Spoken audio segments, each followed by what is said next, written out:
Hello, everybody, and welcome to a Wednesday afternoon here on Kobold Press. After a week off, we are excited to be back with some hecka good news, like some stuff to celebrate. And I've got with me Megan, who is definitely not new to the channel, but it seems every time you come around, Megan, it's always about good things, about new stuff, about successes. So I always say when Megan's coming around, it can only be good things. Well, that's good. I like having that kind of reputation. Yeah, I guess it could be a lot worse, right? Yeah. Well, I'm really excited to have you back. Just in case people are in chat and may not know who you are, introduce yourself, of course, and tell everybody at home what your involvement is with Kobold Press. All right. My name is Meagan Maricle. I am an editor for Kobold Press. And today, I guess, we're talking about Tome of Heroes, which I am the lead editor on. So. Ooh, lead editor. Very excited about Tome. So in case people at home don't know what Tome's all about, maybe we should get them filled in because today is their last day. Yes. We've got to the last couple of hours. Yeah, actually, it was like we're down to the last 4 hours, correct, of the Kickstarter. 3 hours to go. We just crossed the 3 hour mark, y'all. 3 hours to go. So that's 6 p.m. Eastern? I think so. Yeah, it's supposed to be 4 Pacific. So there, yes. If you are unaware, we are in the middle of a really successful Kickstarter. If you can't see there on the screen, we have crossed the $370,000 mark for this Kickstarter, which is a book, but not just any book. It's going to be the book that both you and your players are going to desperately need for all of your 5e games, because it is now not just full of what we were bringing to the table, but because we have raised so much, we have tons of stretch goals, right? Tons of stretch goals. So, yes. I think today, yeah, oh my God, 4 hours left, gasp. I think we should actually celebrate and talk a little bit about what these stretch goals are, because over the last few weeks, we've been talking about the Kickstarter, but I was told I can't spill the beans, I can't talk about this, I can't spoil that, but because Megan's here and it's the end, we can spoil all the stuff. So not all of it. We're spoiling all of the stuff. No, so we're gonna show y'all some really exciting stuff today. But Megan's here because Megan's in the know in terms of what the the new content is, the expanded content, and what we kind of hope for out of this book. So, yeah, for all of you in chat, if you've got questions, please feel free to post them. We'll try to work them into our conversation for the day here over the next hour. So. We just unlocked the $370,000 stretch goal. Woohoo! Nice. Yep, yes. We literally crossed it, I think, while we were live or going live. So that is so very, very exciting. But I bet you've got a lot to talk about. So I thought maybe we would just start with something new, because you've been through the gamut of all of the new things that have been unlocked basically through the Kickstarter over the last few weeks. So what are just some that we can expect, some things we can expect to see? The stretch goals in general, or anything in the book, because the book has a lot. All right, better question. What's your favorite stretch goal? What's your favorite thing that was unlocked? Gotta make me pick. I'm making you pick favorites. If I pick favorites, people are gonna be upset. I don't know. The Circle of Ash Druid is really cool. That's got some really cool art. I was thinking that too. That's what my eyeballs were on. I was like, "Ooh, we got a Druid expansion." Yeah, I think, is that the only Druid we have a lot of Druids in the book. I think that might be the only Druid that's in the stretch goals. But yeah, that's a fun one. Oh, nice. I think we previewed that one too in one of the updates. It's all about creating ash clouds, and it's that cycle of death and rebirth kind of thing. The Phoenix is one of their symbols. And oh, that's cool, right? So that fire is both a destruction piece and at the starting of something new. I love that. That's very, very cool. Yes. So chat, how much of the background work is usually complete when you decide to launch the Kickstarter project? So you would know that better than anybody, I assume. Good question.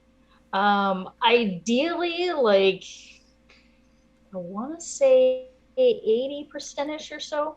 Most of the project, ideally, before we launch anything, is most of the product is done, right? So the stretch goals just allow us to, or the Kickstarter allows us to make sure that, we've got awareness of how many people want it and all that. But then it allows us to do fun things like what if we did have the Haunted Warden Ranger, right, which is the ranger that has like this ghost companion, you know? So little things like that were like, hey, the stretch goals kind of allow us to explore some of those things, engage interest in them, and then work on those. So we try to have most of it done before the Kickstarter launches, but the stretch goals definitely help us add to the book. I know for some of our previous Kickstarters, they've added like dozens of pages before to the book. You know, when some of the Kickstarters do really well, it's like, wow, this got a lot bigger than we thought. Yeah, okay, so that I was trying to pull up some of the so I was going to pull our list up of these stretch goals because like we have like blown past so many of these. Holy moly, have we blown past them. So yeah, what have we got here? What have we got? Why? So looking ahead, so we started out with some pretty basic stuff. I was going to show everybody at home, but I think it might be easier for your eyeballs if you just go to the web, go to Kickstarter, because it's so tiny. It's so tiny when I put it on the screen this way. But I thought maybe we just run through them and you could talk about what you know about them and what you can share regarding like what those stretch goals are. Yeah, for sure. I listed all of the cool content ones that I wrote down for my reference. I mean, all of it's cool, right? But I know the very first one that we unlocked was the Beyond Damage Dice PDF. It's just like a free little PDF to all the backers. Oh, nice! Yay! Thank you for supporting us. So I don't have that listed. I mostly just have like the classes and races stuff listed. But, so for those that are following at home, if I skip some, that's why. Like I didn't list I think the character sheet, the form fillable character sheet. But so the first one I have on my list is the Fireforge and Spindrift dwarves. The Spindrift ones we discussed in one of the sub races previews that we did in one of the updates. And those are kind of the piratey seafaring dwarves. But the Fireforge ones, they live near active volcanoes. And they work and live alongside Azers. So for those that are familiar with the elemental beings with the big fiery beard, they look like giant fiery dwarves. The Fireforge dwarves kind of live alongside those people, and they're a lot more about forging and using actual like lava and real fire to forge weapons. Oh, okay, very cool. I suppose there's no such thing as unreal fire, but you know, like that kind of I mean, some people can make weapons out of magic with no fire or steel, so it seems like a relevant thing to add. That's fair. Let's see. Way of the okay, so I was really excited about this one. This is one that Dot was personally excited about. I bought a new set of cat ears at DragonCon this weekend, everybody. And nice. This made me very excited to potentially play a catfolk. The Way of the Wildcat Monk. We did discuss a little bit of it in a preview previously, but yeah, it's all about being a very mobile, kind of bouncing around the battlefield, that kind of like the cat pouncing around, attacking different things, kind of aspect of it. Not that monks aren't mobile to begin with, but you know, that kind of like I'm rolling around hitting different people and the kitten mentality. Right. The kitten monk. There we go. Yeah. Okay, cool. And yeah, the Ranger we talked about briefly, and then the Great Dragon's Warlock patron. That one is like an ancient dragon is your patron, and that's going to give you access. Like all warlocks have the extra spells or whatever, so the spells that those give you access to are going to be the elemental based ones. Oh, that's cool. Like Ice Storm and Scorching Ray and everything. And then you gain a unique blessing depending on the type of dragon that you follow. Right, so there might be a fire blessing might allow you to do extra fire damage or whatever, you know, if you're following like a red dragon or a gold dragon. Okay. So the type of dragon kind of determines how you. So that means that you could have an ancient dragon's patron that's like a blue dragon, and then another one that's a gold dragon, and you'd be two different warlocks based on the blessings that you would have. I hope all of you are out there getting inspired for characters. I'm always like, what am I playing next? What could I use that for? And then, of course, the always and super grateful player in me really appreciates a form-fillable character sheet. Yes, yeah.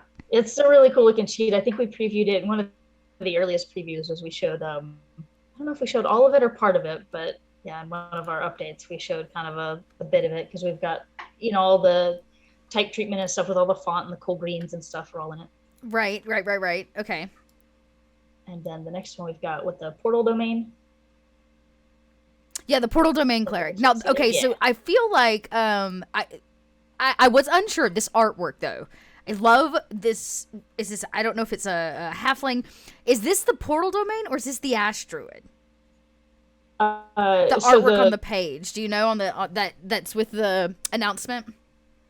Yeah. So there's the two artworks that are there. There's one that's the druid or the Circle of Ash druid. That's a dwarf coming out of coming out of the fog, or not the fog, the ash from a near a tree stump. Tree. Yeah. Okay, so that is the ash druid. Okay. Right. And the one below that is, I believe that's the artwork for the court folk halfling. Those are halflings that kind of served in courts and everything of like the elves.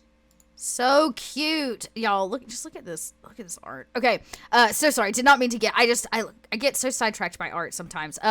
Okay, so portal domain. Yeah, so talk to me about for all of you portal hoppers out there, because I've played with these players at a table that are always like, man, if I could just manifest a portal. if I could just make a black hole appear under his feet or through this wall, or like, so how does this portal domain cleric work? I mean, it's not quite like that, but it's little things, right? Where you got we've got I think one of the artworks that we previewed, or I think Nerd Immersion might have previewed it, was the shoal gnome like stabbing, and like you can see her weapon disappearing in like a little portal, and the weapon comes out the portal and hits it comes out and see thing. That's so sneaky. Yeah.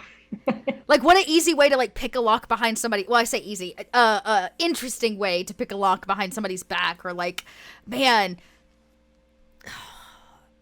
yeah, that begs for a trickster rogue. Yeah. Yeah. Yes. Circle of Ash we talked about. I think the Spellsmith Wizard we discussed in one of the previews. Then after that, we have what the Gnome and Kobold Gearforged. Yeah, and I know people are excited about that. I know it. Yes. I know. Raise your hand in chat, even though I can't see you, if you were excited about Extra Gearforge. Everybody always is. Yeah, so for our Gearforge are kind of our clockwork race. Mm-hmm.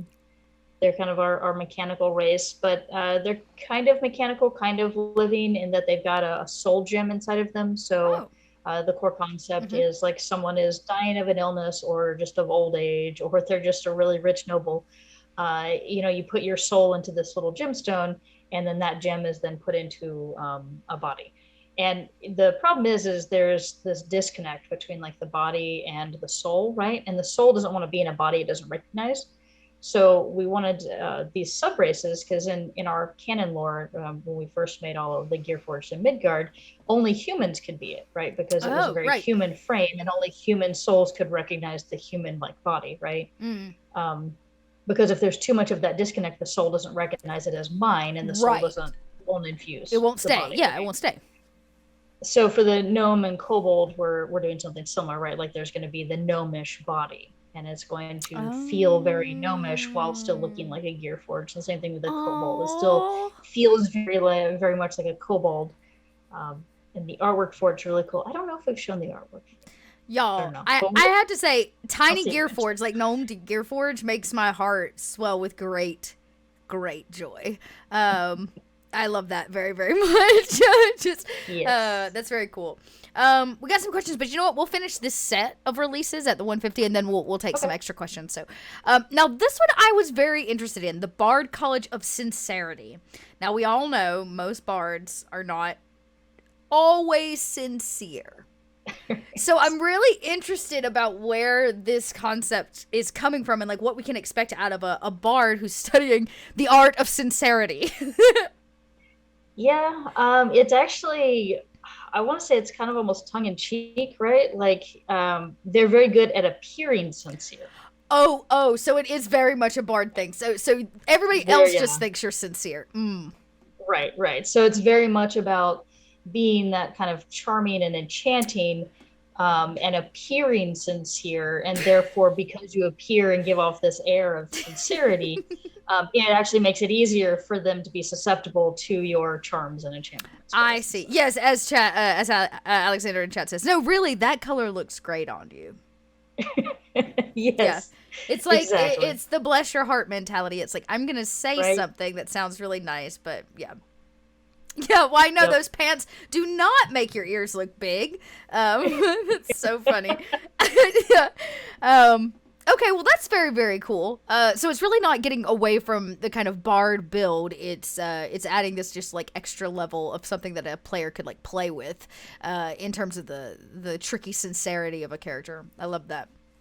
All right, so we got a couple questions. Can you tell us more about the gunslinger class and how that fits into the current canon? Well, we'll get there, right? We'll get to the gunslinger stuff, so I may save that one. But I feel like there was one other question. Yes, Time Blade Fighter sounds neat. What's that about? Did I miss that? Well, that's a little further down. Oh, is it down? It's next on the list. Oh, perfect. Then Yes, I'm scrolling backwards. Yeah, so we did not skip. Yeah, okay, great. Then we're on track. I'm just going to keep rolling. Here we go. I'm going to scroll. Here we go. Oh, hey, VTT token art for Elf Heroes. Love that. Yes. Nothing like some good artwork in our for all of you that play like I do like 98% of the time online. Yes. So Time Blade Fighter and martial archetype. Yes. The Time Blade Fighter is a little bit more about kind of an awareness type thing, like a miniature prescience type, being able to kind of sense what your opponent's about to do before they do it. So a lot of the class is focused around that, like being able to react to them appropriately, or kind of hit them before they hit you, kind of thing. Okay. So a lot of okay. it's about seeing that kind of stuff. That's kind of cool, especially for those players out there that really love to get, first off, that really love combat, and second off, really love to get that like what I call the win hit, right? Yes. They want to like time it or nail it just right, so it's like it's not like I gotta beat you to death. I can just like do the thing or time something just appropriately. That's kind of fun. I love that. Yeah, it's good for kind of that sort of cinematic feel, right? Like yes, blocking at the exact right moment and everything. Yeah, that's exactly what. Those are the words that I could not find. Yeah, it's like a cinematic feel. It's the perfect way to put it. All right, what about the Dunewalker and Frost Elf sub races? The Dunewalker and the Frost Elf. So a lot of our sub races we were kind of focusing more regionally.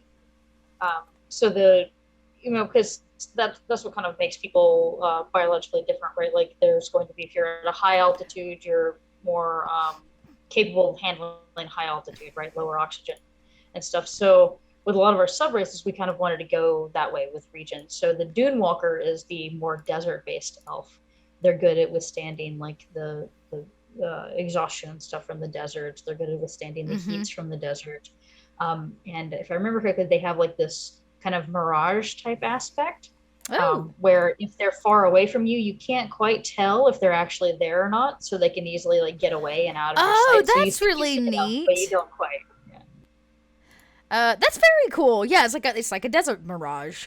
Right. Yeah, that's really cool. All right, and what about the frost? I'm guessing the frost elves have a similar like flavor, right? Oh, and welcome in, Play Nerd allies. We really appreciate you being here. Yeah. Welcome in, Raiders. Join our little chat. We're running through all of the amazing stretch goals we reached on our Kickstarter that closes in T-minus 3 hours and counting. You can check out Tome of Heroes and learn more about it, or just follow along as we're rolling through the stretch goals. So we're talking about the Frost Elves. So you just mentioned like the Dune Walkers are going to have some specialties that seem fit for an arid desert setting. I'm guessing our Frost Elves are going to be fit for cold weather. Yes. Yeah, they're definitely much more Arctic based and everything like that, about disappearing into the snow or being able to survive the cold weather and everything like that. Oh, man. One of my things as a GM that I really love is when my players really understand where they come from. Like they understand where their character comes from and like how that plays into what makes them like super unique. And something like this really gives a lot of flavor to like a very specific, location specific race, which I think is really, really neat. definitely. You're not just an elf. You're an elf from the Arctic or whatever. Right. Yeah. Very cool. Love that. What's next? Oh, yes. The cat burglar and smuggler roguish archetypes. I can't imagine. Can't imagine what that possibly is. Yeah, both of these we've previewed. The cat burglar we previewed in one of our updates, and then the smuggler nerd immersion actually got an exclusive preview of it on their YouTube. And but the cat burglar is more about like climbing into places, getting into things that well, I mean, there's a door there, so obviously they want you to be able to get in. I mean, the lock is just this weird thing in the way, right? And then the smuggler is all about getting goods and people places. And with the smuggler, we also included a bit of like how to play an altruistic smuggler. So instead of it just being like I'm, moving black market goods, it could be I am moving like food and medical supplies through a wartime blockade to people, right? So you could play really either. Cool.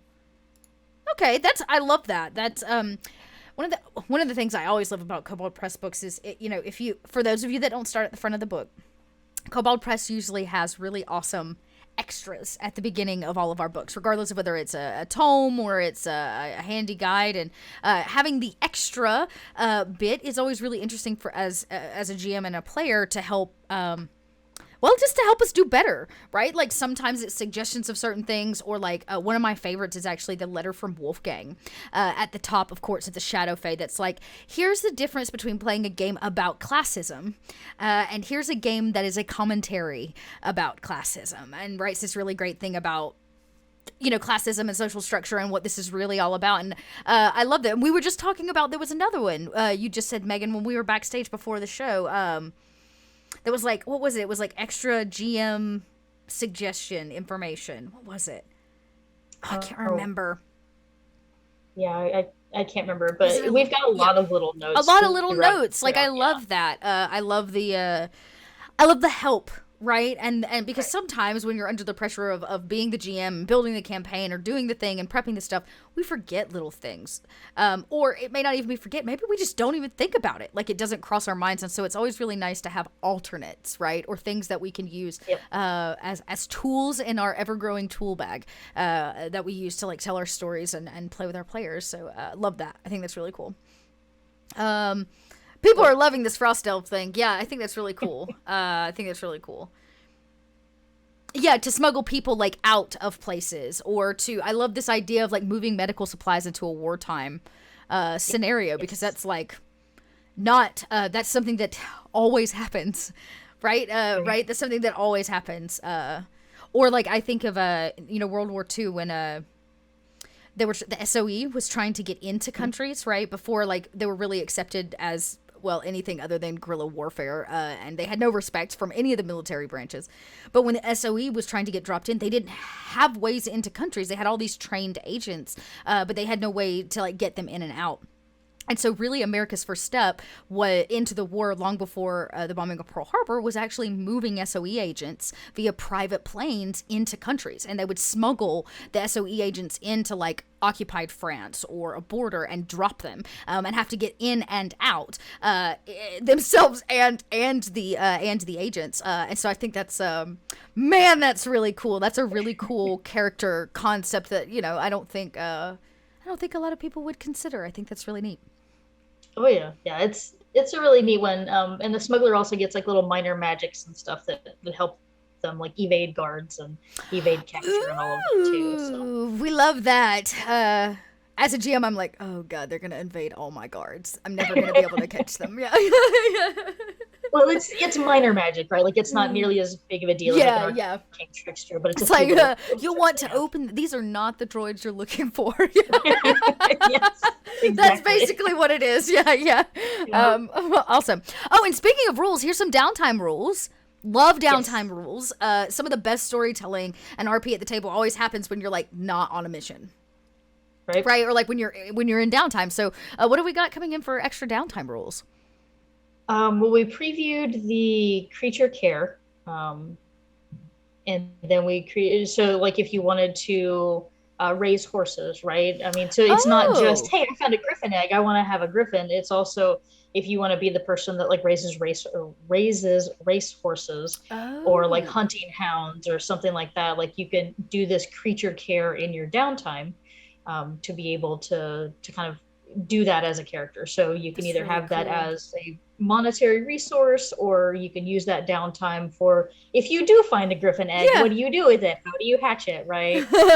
So any number of little things like that, whatever way you can think of caring for a creature, these would be the rules for that. And then we previewed court reputation. So if you're trying to like build your reputation within a court, so even if you're not a noble, if Oh. you want to kind of have that influence, and it's downtime rules for how to do the whole I'm going to this person's party and like schmoozing people, Oh, right? interesting. Like It's like our that's status how you system can do without actually having to like play through the process of it. Right. gaining status. So instead, it's like a downtime status build. Oh, that's kind of Right. cool. Because if you're like, oh, I want to be a swanky famous person, but like we don't want to spend like 8 sessions watching you become famous, right? Right. I don't. But I love the idea that you could, like, in your downtime, you could go to all the swanky parties. You could go buy your new Mhm. clothes. You could do like whatever. Yeah. Yep. And like with any downtime, these all have complications, right? Like Right. one of the animals is a little stubborn, doesn't take well to training, or you now have a rival in court that just decides that they're going to make your life hell. Yeah. So everything's got a complication. Everything's got consequences, right? So this one's managing a manor and a trading company. I think that's very funny. I see you, Alexander, there, where you spent more time running your criminal empire than doing the adventure in one game. Hey, we've all been there. We have all been there. I had one character that eventually became obsessed with opening a tea and soup shop. Was called Hot and Wet, but it was great. Yeah, it was an appropriate name. But me too. And then I was like, oh, now I want like, if I leave town and my business is still going, like, because this is my old retail brain, because Dot used to work so much retail. I was like, who manages my store? Like, who gets the keys? Who's counting my register? Like, I want to know. I want to know what's going on.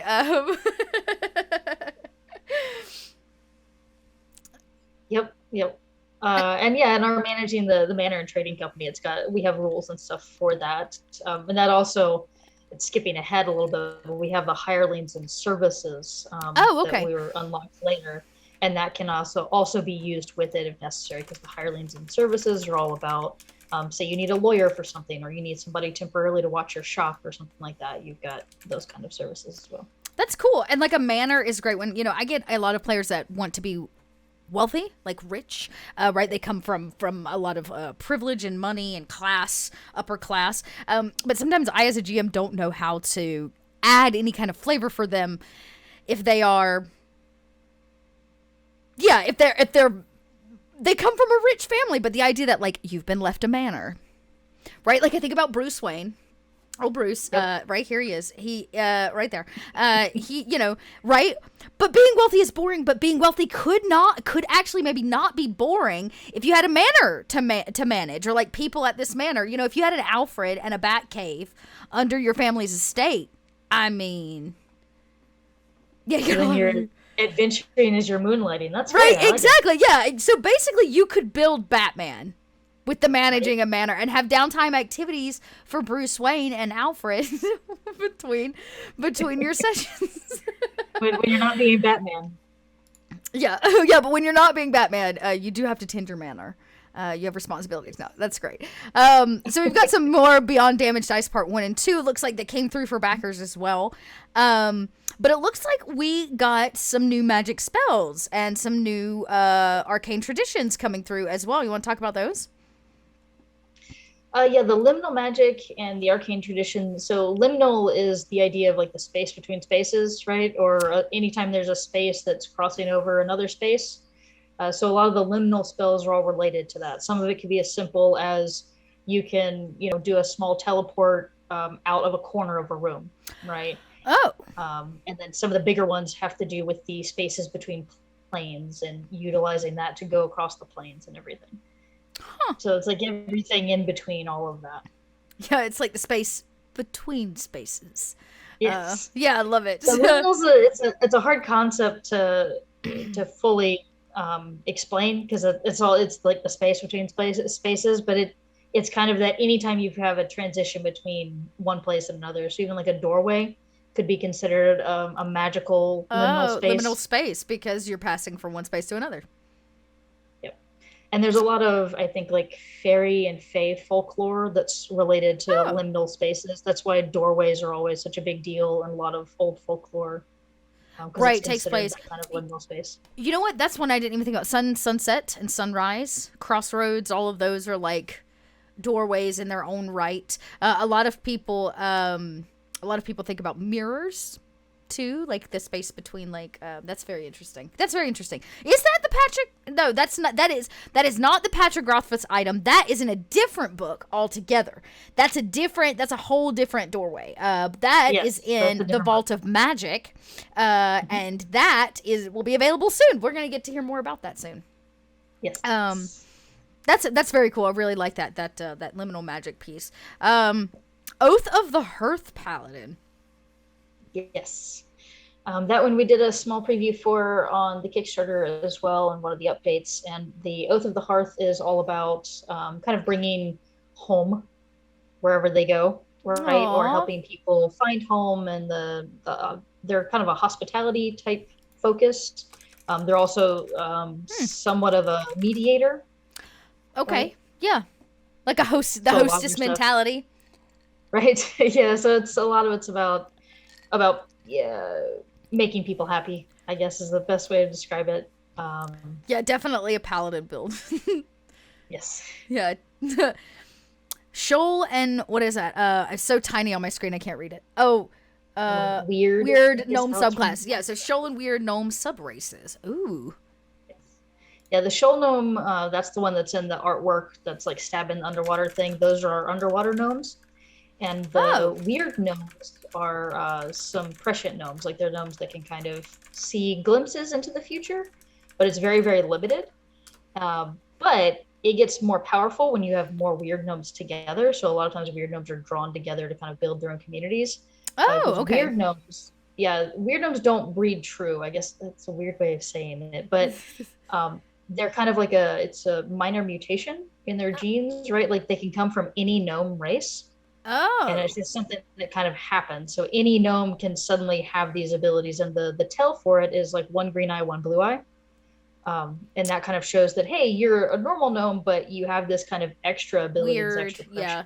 pressures. Yeah. Weird. And and when they're in big groups, because they're kind of drawn to building their own communities because they are Yeah. just a little different, so they build communities, and when you have multiples together, that ability to kind of see the future gets a little further along, right? So instead of being like, I can just see, this person's about to hit me, right? Instead of that, it's like, hey, tomorrow morning this group of adventurers is going to come in, and they're going to ask for the soup of the day, and the soup of the day that they want is chicken noodles. So we're going to make sure that when they walk in, they've got chicken noodle. So then the adventurers walk in, and then suddenly there's a table with the exact number of spaces for those adventurers with that bowl there, and they're like, what is even happening right now? They're like, oh, well, we knew you were going to come.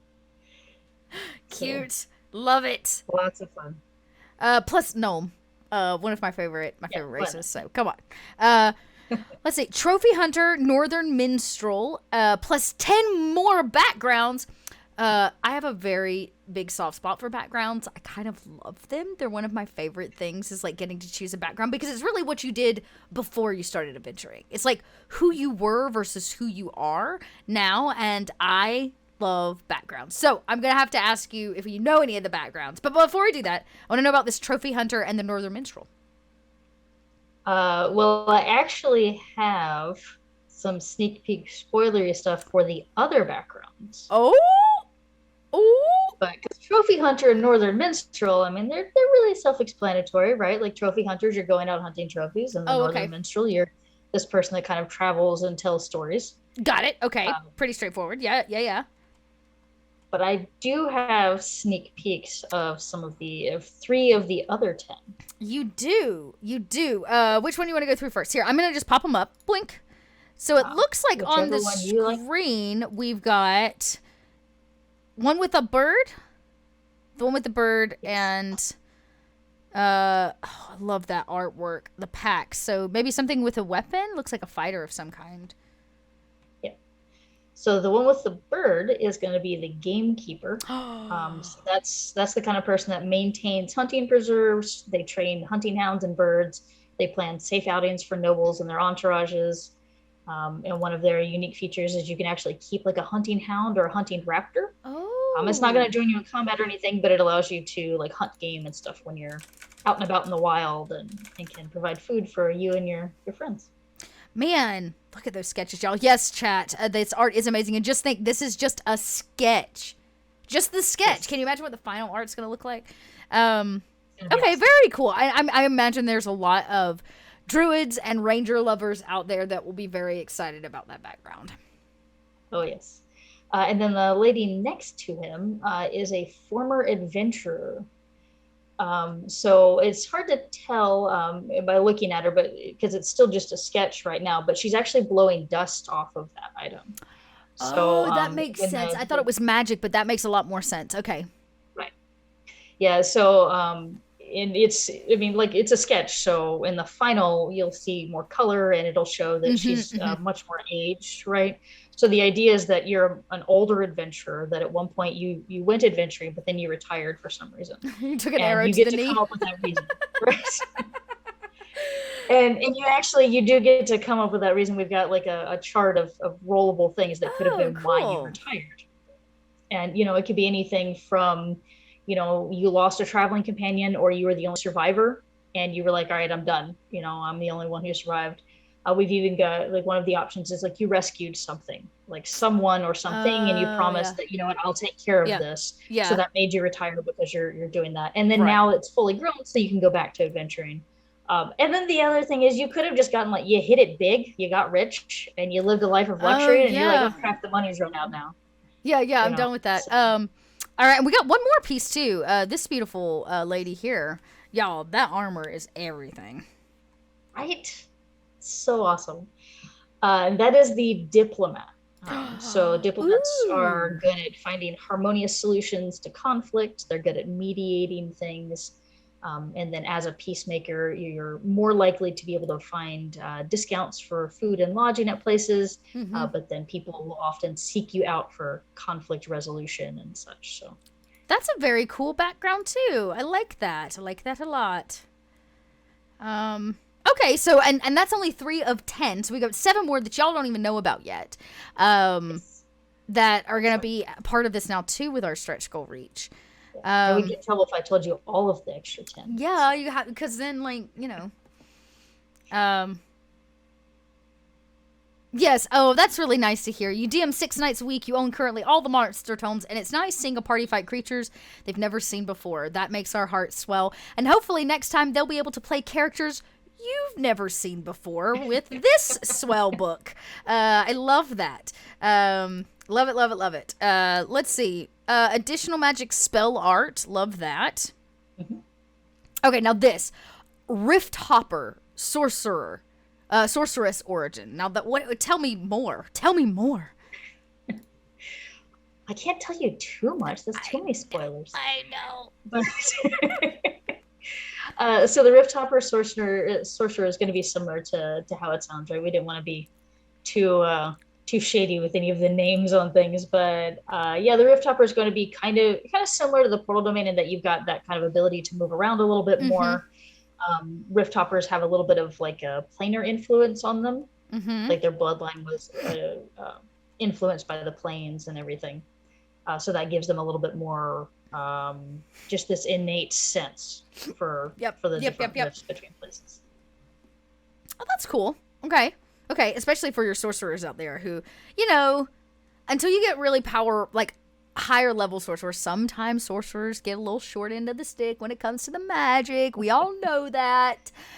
So having something cool, really cool to latch onto could be very, very neat for that build. Now, as per the question asked earlier, let's hear a little bit more about the gunpowder and firearms, because I think, a lot of people have questions about it in a fantasy world like this and in a 5e setting. So what are your, tell us what you can tell us about gunpowder and firearms in terms of an addition to this book. All right. Yeah, we weren't sure if we were actually gonna get that far. So, yeah, a lot of it is still kind of in the works because, again, we were surprised at how well the Kickstarter did. And with our gunpowder, we wanted to try and do something a little different, a little new, Mm-hmm. while still fitting within 5e.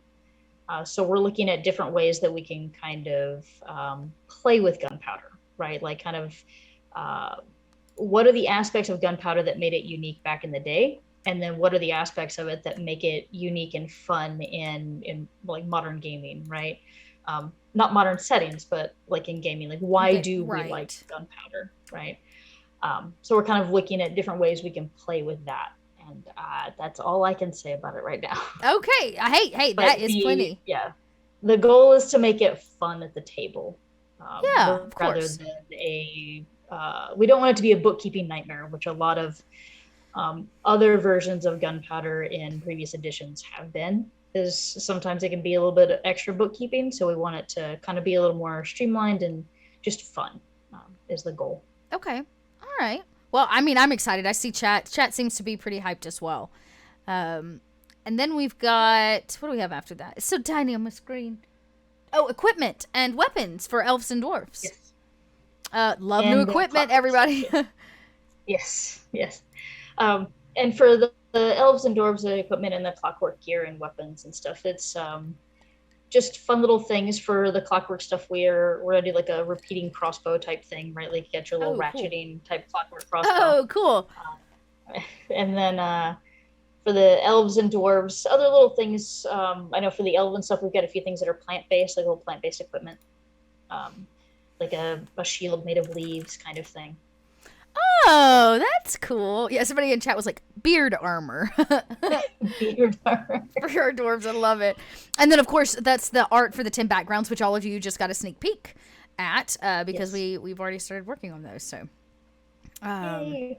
yeah, We Vault. unlocked it, so we're like, all right, let's get to it. Yeah, let's do it. Let's do it. Love it. Absolutely love it. Well, chat, now is your chance if you have more questions. We kind of ran down the gamut. Now we're very, very close to, I feel like we just unlocked, oops, ignore that. It just unlocked a new tier, what we say, the 370.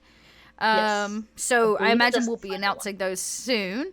Man, it's already been climbing while we've been streaming, y'all. I can't even keep up with it.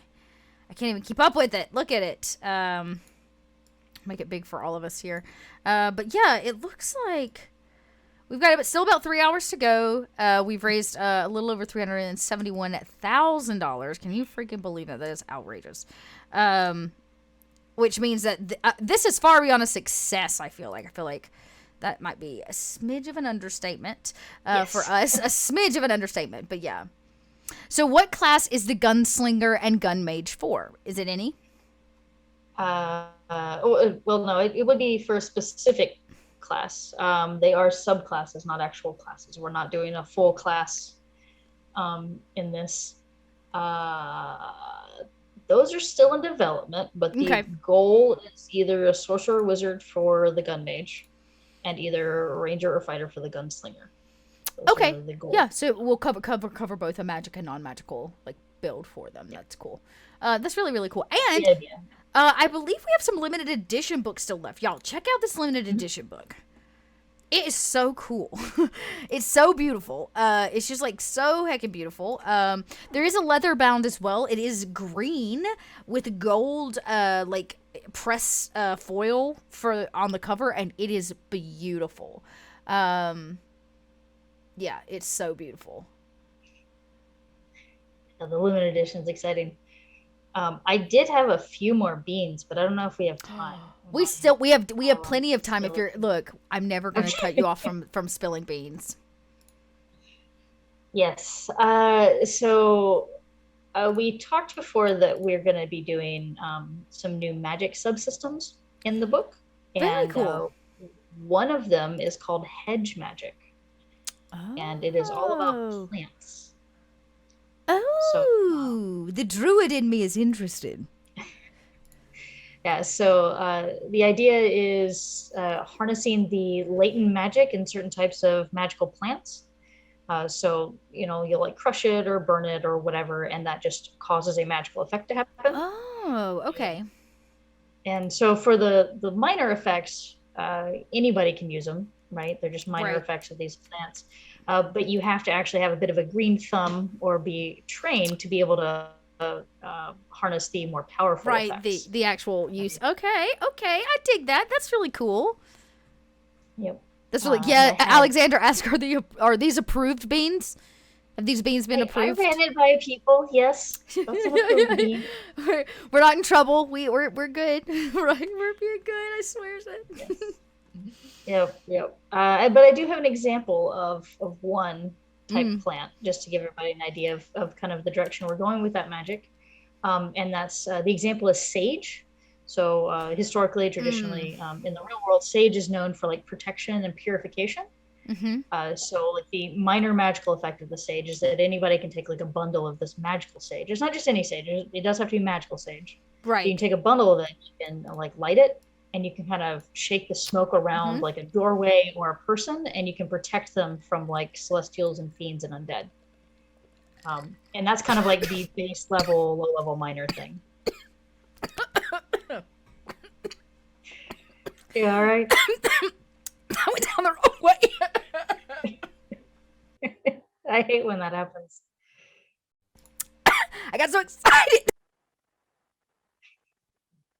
You just really like sage. That's okay.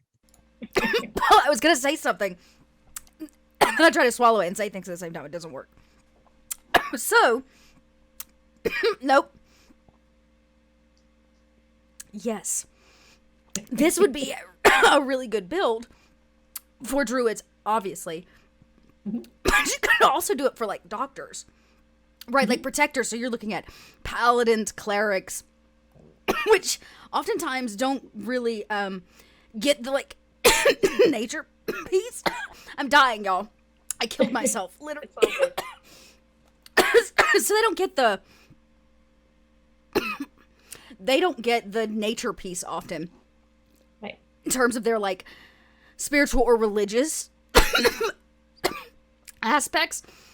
So I think that's really cool that that it's crossing barriers, but it's also cool for all of the like witch doctor builds that I've tried to build before where I don't have what I need. That's like, you always get your elements. You always get your talk to animals, but you remember to get a lot with plants. So I think it's really, really cool that we're adding. Is that the plan? Like, this is like a new stretch goal? No, it's not the new stretch goal. This is just one of the new magic systems that's going to be in the book, and it's just like how to the specific magical plants and things that you can do with them. So like the minor aspects, like burning the sage, and then if you're the person with the green thumb, right, the person that's had some training with these magical plants, then you can do things like build or cultivate a whole garden of sage. Oh, and that's when you cool. cultivate the whole garden of sage, if something for the sage specifically, if something like a fiend suddenly tries to land in the garden, that activates the magic in the sage and protects the area. Whoa, that's cool. So like, oh man, now I have a reason to have a garden. Y'all, I can't tell you how many times I've had a character, like I said, I'm such a druid at heart, where I'm like, I want to have a mushroom garden. And my GM's like, why? You're about to leave to go on this adventure. And I'm like, but mushrooms in a garden. And now I don't look like a crazy dot. I just look kind of crazy. And I'm like, ooh, can I set a trap where like if they step in my garden or on premises, all my mushrooms like, you know, like poison or like noxious something or like protect it. I love that. I think that's very, very cool. Yeah, you have to spend time with the garden, and if you don't take care of it, then some of that magical energy can go away. Yes, eat my magic garlic straw. Yeah, it's like plants don't get enough credit for how dangerous and or protective that they can be. Like, we oftentimes will turn to them for the basics, like, burning sage or making salves or things like that. But I love this idea that we can actually kind of turn the plants into protection pieces for like spaces or locations like that. That is really, really cool. I like that a lot. That's very, very cool. Yeah, and it should hopefully tie well with like the managing manners and stuff, right? So if players want to have like their own place, and then they have their own garden, and that garden has a magical plant or is mostly a magical plant. I love this so much. It's time for me to have my mushroom castle. Somebody please GM me and let me have my mushroom manor. That is nothing but mushrooms. I keep a house for mushies. I love it. Well, we are in our last little bit, chat. We got time for maybe one last question. And if not, we can, we'll wrap. But I thought I'd give Meagan you a chance to maybe wrap us up. Tell us anything extra you think we need to know. Again, everybody, we have 3 hours to go. Now is the time. There has never been time like the now. Tome of Heroes over on Kickstarter. You can help us out. Join us as we continue for the next 3 hours to reach stretch goals, because literally we reached one as we started this stream, not even just an hour ago. The only other thing about the Kickstarter, so definitely, if you're interested, totally back us. It's going to be great. And if you're watching this later, I don't know if this will go up later somewhere. It will. You can check it out over on the YouTube. Yeah. Yes. And we will have pre-orders available shortly after the Kickstarter ends, so that'll be fun. And then I believe the 370 stretch goal was we're going to do a piece of art and let the backers vote on it. So if you want to say in something like that goes into the book, you can definitely make sure that you back it. That's cool. And the other thing is we will have a pledge manager. So even if you just back it like the $1 tier and want to get the book later, or you don't have the funds right now to do it, right? The pledge manager, the $1 gives you access to the pledge manager, which you then can add the book or whatever else you want. So cool. Yeah, I see a couple people are already excited for their fancy limited editions. They are, no joke, so beautiful. Just out of this world beautiful. We can't get the limited edition on the pledge manager. Oh, right. Note, yes, everybody, you got to get it. You got to get it. You can't get it on the pledge manager. But thank you for that, Alexander. Out there keeping us straight. Yep. But it is still open, at least for the next 3 hours, which means about the time at 6 o'clock that we start the finale of Marauders of the Middle Sea, the Kickstarter will be closing. So get it while you can, and then make sure you pop back over to tell us all the successes of your Kickstarter spree for Tome of Heroes as we start Marauders of the Middle Sea. Meagan, I want to thank you so much for being here. You were here at the beginning. Do you remember you came in at the very top when we launched this Kickstarter, and you've kind of capped us off here at the end to tell us all of the spoilery goodies that are coming and what we can expect from all of the stretch goals, which really, y'all, we would not have been able to do without all of you. Like, it's because all of you want this book so badly, and so many of you have supported us. I think Alexander put it in chat. It is our second most backed Kickstarter ever in Kobold Press history in terms of the amount of people that have supported it, which means this is something we all really, really want. And the more people that back, the more cool stuff we can have with stretch goals. And so I really appreciate you coming out and getting us hyped as we count down to the closeout of the Tome of Heroes Kickstarter. Remember, everybody, we will be back. Okay, so next week is Gen Con. Let us not forget, Kobold Press will be at Gen Con booth 1537. Yes. Yeah, I remembered. I didn't have to look it up. 1537. We'll be there. I'll be swinging by occasionally. If I'm not there, you'll catch me on the production team for Gen Con's on-site live streams. So you can definitely, I'll be there somewhere. Dot will be floating about in the Gen Con ether. But if you're going to be on site, definitely drop by. We've got some really fun things at the booth. I heard we're giving away a limited amount of Swobold minis. Minis. Yeah, I heard through the grapevine we've got, awesome. So you have to be there because we only got so many. So you want to swing by, grab your Swobold mini, hang out. If I'm not there, I believe Victoria's going to be there, some of our other kobolds, some of the ones in chat right here. And let me rephrase that, Swobold minis for free. All you got to do is show up, and they are for free. Oh, and Amanda Hammond is going to be there, the infamous lady herself, and she'll be doing some signings. So bring your books by, come check that out. I'm hoping next week to actually do our Kobold chats live from the Gen Con floor. During setup, we're going to see if I can manage the internet and wrangle that in our favor to make that happen. So please bear with us because it is Gen Con week. If that doesn't happen, we'll get you all caught up the following week. Same Kobold time, same Kobold channel for more Kobold chats where we talk everything Kobold Press. Tonight, swing by at about Oh, what time? Times. 5:15 Eastern, which means 2:15 Pacific.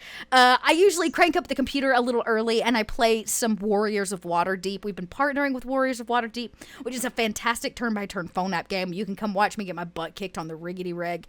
But it's fine. I do it for fun. You can come check that out live before Marauders of the Middle Sea, and then we'll be kicking off our finale. So I definitely want to drop by. They're in some trouble. They're in some trouble. They stole something they shouldn't have from a god, so... some people would say they're now on the run. They just haven't started running yet. But we'll see if they do at the top of this episode. So we'll see you all at 3 p.m. Pacific, 6 p.m. Eastern for the closeout of Marauders of the Middle Sea, and next week for Kobold Chats. Bye, everybody. Bye, everyone.